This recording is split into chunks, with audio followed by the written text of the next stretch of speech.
At the core of every streamer setup, there's one device that reigns supreme. That is the PC, laptop, desktop, whatever it may be. But what if I could replace that core entity? What if I can control everything from a singular device? I can connect multiple webcams, whether wired or wireless. Microphones, check. What? No longer do you have to deal with finding multiple different capture cards, figuring out what specs match what. And USB hubs, we don't need this anymore. What if I could connect up to 8 professional cameras via HDMI? Can this be the perfect streaming device, or is it just another hype? This is the YoloBox Extreme, a powerful device in the size of a tablet, equipped with up to 8 HDMI inputs, 2 outputs, 2 USB-A's, and a USB-C plug. This can connect way too many devices. So this, like, tablet-sized device is the YoloBox Extreme. It was sent to me by YOLO Live for 6 weeks. I don't get to keep this unit. It's a complete tester. But this is for me to give you a full, unbiased review of the device, what it could do, and is it really for you? I've been aware of the YOLO boxes for quite some time. I think my first introduction was watching a video from Harris Heller talk about how it was almost there. Of course, it was like 3 years ago and many iterations later. I'm glad that I'm able to talk about it now and say, hey, now that that's something I've wanted for a while, now I got my hands on it, what did I think? Especially without having to drop $2,000 on the device. Because yes, sticker shock, it is $2,000. Before I forget, let me just list out some of the quick features. So you get up to 4K 60 recording and streaming. You have 8 HDMI devices with 5 being 4K 60 outputs. You have 2 HDMI out. You have 2 USB-A's. You have 1 USB-C that can be used for multiple different purposes. You got an SD card and you got a SIM tray. You have antennas for Wi-Fi to extend your range. Oh my God, I can't speak. It all comes for $2,000. Tech spec over. So if you want to record on this device, you have 2 options. You can record directly to an SD card, or what I recommend if you're doing higher end footage like 4K video, you can record directly to an SSD via USB-C. You're not going to get, Thunderbolt speeds. However, it can handle record a session up to over an hour, which is exactly what I did. The YoloBox Extreme is a very powerful tool. It is exceptional for monitoring multiple different video feeds, as well as running a live stream for like sporting events, weddings, things of that nature, or like big like conference events. But for a person who streams on TikTok and Twitch or Kick or whatever the case may be, I want to honestly say this really isn't for you. All right, good night, everybody. I'm out. Thank you. End of video. I'm kidding. That's not the end of the video. But I want to talk about why and why I feel that this may not be for you unless you're doing these bigger productions. And I think by the end of this video, you'll understand why. So before I get into that, I want to give you the scenarios in which I tested it. So I hooked it up, multiple professional devices, both wired and wireless, and I was able to hook it up and run it all and record it all on my YoloBox. So I'm going to go over scenario 1, which is monitoring a live production with multiple professional cameras. That's scenario 1. I got footage I'm going to show you, and we're going to talk about it. Scenario 2 is going to be trying to live stream a video game session while on Twitch or Kick or whatever other platform of your choice may be. In this scenario, I'm using the live functionality of it, and I'm also trying to use it all self-contained. So we're going to have from a production standpoint, and then we're going to have from a streaming content creator standpoint. And then finally, we're going to wrap up with my just initial thoughts of who really it's for, the purpose of it, the benefits, and all that stuff. So that's what we're going to cover in this video. I'll put some timestamps somewhere, and hopefully you'll enjoy it.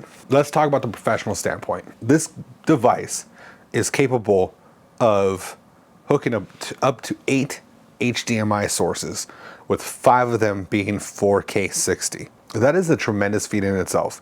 And to be able to power that many devices as a capture card is really unheard of. You have Elgato with their capture card that goes into like a tower, but you have no standalone USB product that can capture more than 4 sources at a time. Not only do you get 8 total HDMI sources, but you could connect multiple different NDI or wireless cameras, as well as USB-C or USB webcams. Meaning I could hook up, in like this scenario, I hooked up 1 webcam, 2 mirrorless cameras, and I know I'm not counting correctly, but I got a webcam, 2 mirrorless cameras, and then I had 2 NDI cameras. So it's a total of 5 cameras in just this initial test. And I actually put 4 of them on screen at the same time so you could see just how they connect. Now, a couple things to note, that with my mirrorless cameras, I did have them pushing out log or raw video footage. So you're seeing that kind of less contrasty, less exposed, or a little overexposed video feeds because of that. This device, I cannot figure out where LUTs are contained, if you can even load a LUT, but if you can, please let me know in the comments below if you've touched it. But so far, I can't find it. So that's just my own thing. But you can see with these different video feeds just how well they play into each other, and there's no real latency. The NDI, which is the one down here in the corner, sometimes you can see a little bit of lag or anything like that, but again, this is NDI wireless technology. The fact that it's getting most of these videos in sync is really absurd, honestly. But in a good way, in a good way. I also tested running the microphones between every HDMI device to see if they're in sync, and from what I could tell, they pretty much are. There's no real delay, no real latency whatsoever, especially using from an onboard mic to a shotgun mic. I was able to carry that audio and have it be synced with each video feed, so that was definitely a plus. Chances are, though, you may not be doing that because you might want to run your entire PA system into a different soundboard and then route it back in, which is perfect because the device itself allows for either a mic in or a line in. So you can completely either A, run audio from the different devices, or you could run it from a separate mixer straight into the device itself. So that's probably the best of both features. There's a ton more features that, like, from this kind of production perspective, you could do. Like if you have a PTZ camera, you could control your PTZ from the device itself, right? You can run overlays and graphics on the device. So let's say you're running like a sporting event and you want to capture different angles and put like a scorecard like you see in like the NFL or any sports game. You can totally do that on the device. Overall, as far as from like a production, like I could completely see this device being used for like sporting events, like conferences, weddings, things that require a much bigger production. Like the cool feature about this is you could connect a monitor to it, like so it does have 2 HDMI outs, and you could change on that device what's going out, whether it's a single feed or if you're monitoring multiple feeds, and you can really kind of create this portable control station for your video. This can replace your desktop, all your capture cards, and then also, because it has built-in either Wi-Fi or a SIM tray, you could also plug in a SIM card on here and stream this over cellular. So that's definitely, again, a win-win. If you're a video game or like content creator, streamer, going on Twitch, YouTube, Kick, TikTok, this is where I think that sometimes having everything is not the best. Let's dive in. So one of my biggest frustrations or biggest gripes with this device is how it manages live streams, because you can set everything up in the monitor mode, and then you have to go into a separate mode called live, and it copies and mimics everything you set up in your monitor area. However, you have this weird feature where you have to schedule the live before it occurs, kind of like you do with YouTube. Like you have to schedule it before you can actually push the live button. And I always like, it always defaults to like AM or PM. It doesn't like default to the right time. And you can't do like a past live like scheduled time. Like you always have to go at least like a minute out in order to just recognize like, hey, there's a future stream coming up, just to run it. Now you can create one and duplicate it, but if you duplicate that one, it's always going to default the time to AM, even if you did it for a PM.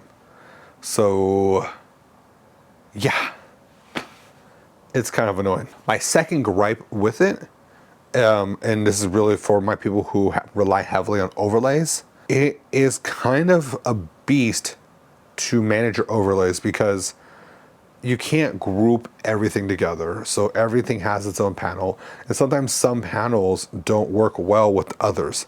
And the load time sometimes could take a minute for it to load. However, once you set it up and you kind of learn those kind of limitations, then it's no problem, and you could run a complete overlay package on your stream. It takes some finicking to get used to. And then you can't just have like one button to move everything, if you will. Unless you buy an accessory, which they sell, which is like a Stream Deck alternative, but only for that device. And I don't want to get into that. That's not what this video is for. The last gripe that I have with it, and I expected this is replacing capture cards. But as someone who streams to Twitch on a regularish cadence, or just knows the technology behind it, typically you need a capture card that not only ingests the information but has a pass-through, right? So I can ingest the video feed into my device, but at the same time bypass and go to my monitor or TV of choice so I can play. This device doesn't have that clean pass-through for HDMI. So when you are setting up either one or two of the HDMI outs to be specifically like your game footage, you are going to encounter latency. It's minor. I don't have an actual numerical value what that latency is because nobody's really documented, and I have no idea how to test. I'm not Apple's Vox, but forgive me. There is enough that if you're playing games like Call of Duty, you're playing Tony Hawk, these games that require more instantaneous reactions, you will notice it just slightly, and it will affect your gaming. There's two solutions around this, right? Either A, you run your system into a splitter, and that splitter sends one video feed to the YoloBox and one to your monitor of choice. Or two, you play with latency. So far, that's where I'm at in the solutions. Not to say that it's not impossible to play. It's just not the best experience, if you will. But other than that, like raw video footage captured like while streaming, I'm pushing a full 1080 60 FPS stream to Twitch. And so here's a comparison of what that feed looked like while going to Twitch. So I actually, recorded it and I downloaded the VOD. And then here is the recorded footage that I was able to record on the device itself. So you can see a comparison and contrast of just how good it is. And I recorded 4K 60 at the highest megabit rating it gave me, which was like, I think almost 50 megabits per second or megabytes per second. I have to double check the setting, but honestly, it looks good. I'm impressed. Now, there is an option with this device that you could connect cameras to it and then run the USB-C port as an out option. And it could go back into your computer and act as a capture card and push all that video footage into one singular input on your device. However, just be mindful, all of the controlling of the camera has to be done in the app itself. You may actually be able to use like a web URL, like this YoloBox gives you this like web remote control access. I honestly haven't spent enough time to play with it. I probably should have for a review, but let's be real. I have all of that. I'm not going to pull up some web source to do that. Another positive is the fact that you can connect so many different devices. So if you are a streamer that uses mirrorless cameras or mirror cameras on a regular, like DSLRs on a regular basis, you can connect a lot of them and not have to worry about killing your resources on your device. So that's a positive. You can connect multiple webcams. You can connect video game consoles. there are some limitations to the consoles themselves, but like you can connect a lot of devices to this. And so unless you're like a Mr. Greggles or a BB you're probably not going to be using that many cameras. If you are, then, or unless you're nutty, maybe nutty will do it. I don't know. From a streaming, like a streamer capability, the device itself is fully cooked. Like it has everything you need to get the job done. Now, because it is battery powered and self-contained, you can technically use this for IRL streams, but just mind you, this is a heavy, chunky device, and you have to put it in a backpack. I'd probably get like a case. I think they sell like cages for it, so you're adding more weight to your thing. I mean, it's a good run and gun kind of setup, but it's going to require like a heavy backpack. Just be mindful. The device has had built-in fans, and with that battery power, you're looking maybe to get about 4 to 6 hours on a charge. But if you carry extra, like I do, V-mount batteries, so you could actually plug this in and have that also charge the device at the same time, so you can get this party going as long as you have battery or power source. So my recap, my last thoughts. If you are streaming on Twitch, TikTok, and you're not making consistent revenue, this is way overpowered for you. Honestly, for $2,000, chances are 95% of Twitch and Kick content creators are not going to need a device this extreme. That does not negate the fact that it's a very powerful device. And so much for, I go back to my original first part of this video where I talked about who I thought this was for in that production area.